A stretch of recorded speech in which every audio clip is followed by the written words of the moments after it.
ഓരോ തൃശൂർ പൂരവും ഓരോ അനുഭവങ്ങളാണ് എന്നാണ് പറയുക.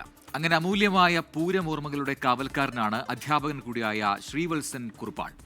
പിതാവിൽ നിന്ന് കിട്ടിയ ആനപ്രേമം പിന്നീട് അവരുടെ ചിത്രങ്ങൾ ശേഖരിക്കുന്നതിലേക്കും വന്നെത്തി.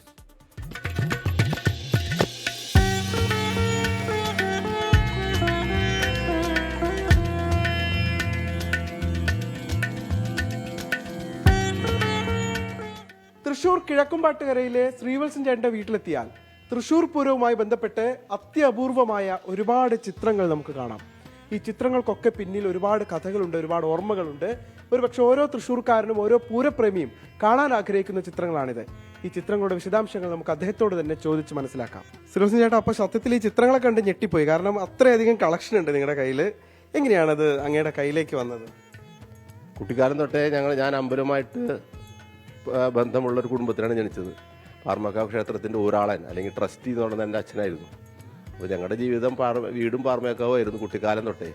അപ്പോൾ ആനകളോടും വലിയ ഇഷ്ടമായിരുന്നു കുട്ടിക്കാലം തൊട്ട്. അപ്പോൾ അച്ഛൻ ഈ ഇടയ്ക്ക് ഈ ആനകളുടെ ഫോട്ടോ കാണിച്ചു തരും, ഫോട്ടോസ്. അപ്പോൾ അത് ഞാൻ കുറച്ച് കഴിഞ്ഞപ്പോൾ ഞാനത് പതുക്കെ അവിടെ നിന്ന് അച്ഛനെ നിന്ന് മാറ്റി ഞാൻ സൂക്ഷിച്ചു തുടങ്ങി. ഇതിലെ ഏറ്റവും റയറസ്റ്റ് ആയിട്ടുള്ള കുറച്ച് ചിത്രങ്ങളൊന്ന് അങ്ങ് പരിചയപ്പെടുത്തിയാൽ. ഈ ഫോട്ടോ തിരുവമ്പാടി വിഭാഗത്തിൻ്റെയാണ്. പണ്ട് കാലത്ത് തിരുവമ്പാടിയും പാർമേക്കാവും പൂരം കഴിഞ്ഞ് പിറ്റേ ദിവസം ഉച്ചയ്ക്ക് അവർ പൂരത്തിന് എഴുന്നള്ളിച്ച 15 ആനകളെ നിരത്തി നിർത്തി ഫോട്ടോ എടുക്കും, രണ്ട് വിഭാഗക്കാരും. കാരണം അന്ന് രണ്ടുപേരും വാശിയോടുകൂടി ആനകളെ ഏൽപ്പിച്ചിരുന്ന കാലമാണ്. അപ്പോൾ ഇതാണ് എൻ്റെ കയ്യിലുള്ള ഏറ്റവും പഴക്കമുള്ള ആനകളുടെ ഫോട്ടോ, 1931. ഇതിലെ സുപ്രസിദ്ധനായ അല്ലെങ്കിൽ കുപ്രസിദ്ധനായ, രണ്ടും പറയാം, ആയിട്ടുള്ള ക്രാങ്ങാട്ട് കേശവനാണ് നടുക്ക് നിൽക്കുന്നത്. ക്രാങ്ങാട്ട് കേശവൻ എന്ന് പറഞ്ഞ ആന 17 ആളെ കൊന്നു എന്നൊക്കെയാണ് ചരിത്രം. പക്ഷെ അത് ചരിത്രം സത്യമല്ല, ആകെ 7 ആളെ കൊണ്ടുവന്നിട്ടുള്ളൂ. മറ്റൊരു ഫോട്ടോ ഏതായിരിക്കും? മറ്റൊരു ഫോട്ടോ ആണ് പാർമേക്കാവ് വിഭാഗത്തിൻ്റെ 1939 1939 ഫോട്ടോ. പൂരം കഴിഞ്ഞ് പിറ്റേ ദിവസം 15 ആനകൾ നിരന്ന് നിൽക്കണു. ഇതിപ്പോൾ നിൽക്കുന്നത് പൂരത്തിന് എഴുന്നള്ളിച്ച അതേ ഓർഡറിലല്ല. പൂരത്തിന് കോലം വെച്ച ആന ഇത് അങ്കരാത്ത് രാമേന്ദ്രൻ എന്ന് പറഞ്ഞ ആനയായിരുന്നു. അങ്കരാത്ത് രാമേന്ദ്രൻ ക്രാങ്ങാട്ട് കേശവനെ പോലെ തന്നെ പ്രസിദ്ധനായിട്ടുള്ള ആനയായിരുന്നു. അങ്കരാത്ത് മന്നാടിയാര ആന എന്ന് പറയും അങ്കരാത്ത് രാമേന്ദ്രൻ. പിന്നെ ഇതിൽ ഗുരുവായൂർ കേശവൻ ഉണ്ടെന്ന് പറയുന്നുണ്ട്. ഇത് ഗുരുവായൂർ കേശവനാണെന്നാണ് പറയണേ. 1939 എന്ന് പറയുമ്പോൾ ഇപ്പോൾ 86 കൊല്ലമായി, 86 ഇയേഴ്സ്. അപ്പോൾ ഇത് ഗുരുവായൂർ കേശവനാന്ന് പറയുന്നുണ്ട്. ഗുരുവായൂർ കേശവന്റെ ഒരു അപൂർവ ചിത്രം കൂടി ഉണ്ട് അല്ലേ? അതിനെ കുറിച്ചൊന്ന് പറയോ? ഗുരുവായൂർ കേശവന്റെ ചിത്രമാണത്. ഗുരുവായൂർ കേശവൻ ഗുരുവായൂർ അമ്പലത്തിൻ്റെ ഉള്ളിൽ നിൽക്കുന്ന ഒരു ചിത്രമാണത്. ഗുരുവായൂർ കേശവൻ പൊക്കം കൊണ്ടും സ്വഭാവം കൊണ്ടും അന്നത്തെ ആനകളിൽ ഒരു ഈശ്വര ചൈതന്യമുള്ള ആനയായിരുന്നു ഗുരുവായൂർ കേശവൻ. പൊക്കമുണ്ട്, അന്നത്തെ ആനകളിൽ ഏറ്റവും ഉയരം കൂടിയ ആനയായിരുന്നു ഗുരുവായൂർ കേശവൻ.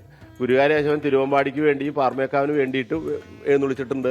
രണ്ട് വിഭാഗത്തിൻ്റെയും കോലം വെക്കണ ആനയായിട്ട് 1970 വരെ തൃശ്ശൂർ പൂരത്തിന് ഗുരുവായൂർ കേശവൻ പങ്കെടുത്തിട്ടുണ്ട്. ശ്രീവത്സൻ ചേട്ടന്റെ ആനപ്രേമവും പൂരപ്രേമവും ഒക്കെ എത്രത്തോളം ഉണ്ടെന്നറിയാൻ നമുക്ക് ഇതൊക്കെ കണ്ടാൽ മതി. ഇത് സത്യത്തിലൊരു മിഠായിയുടെ അടപ്പാണ്.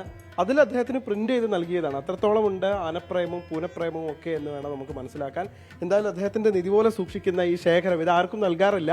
അതങ്ങനെ ഇതുപോലെ തന്നെ ഒരുപാട് കാലം സൂക്ഷിക്കണം എന്നുള്ളതാണ് അദ്ദേഹത്തിന്റെ ആഗ്രഹം. അതോടൊപ്പം തന്നെ പുതിയ ചിത്രങ്ങൾ ഇതിലേക്ക് വരുമ്പോൾ ചേർത്ത് വെക്കുകയും ചെയ്യും. അപ്പോൾ ഒരുപാട് കാലം അങ്ങനെ പൂര ഓർമ്മകളിലൂടെ അദ്ദേഹത്തിന് സഞ്ചരിക്കാൻ കഴിയട്ടെ. അത് ഒരുപാട് പേർക്ക് കാണിച്ചു കൊടുക്കാനൊക്കെ പറ്റട്ടെ.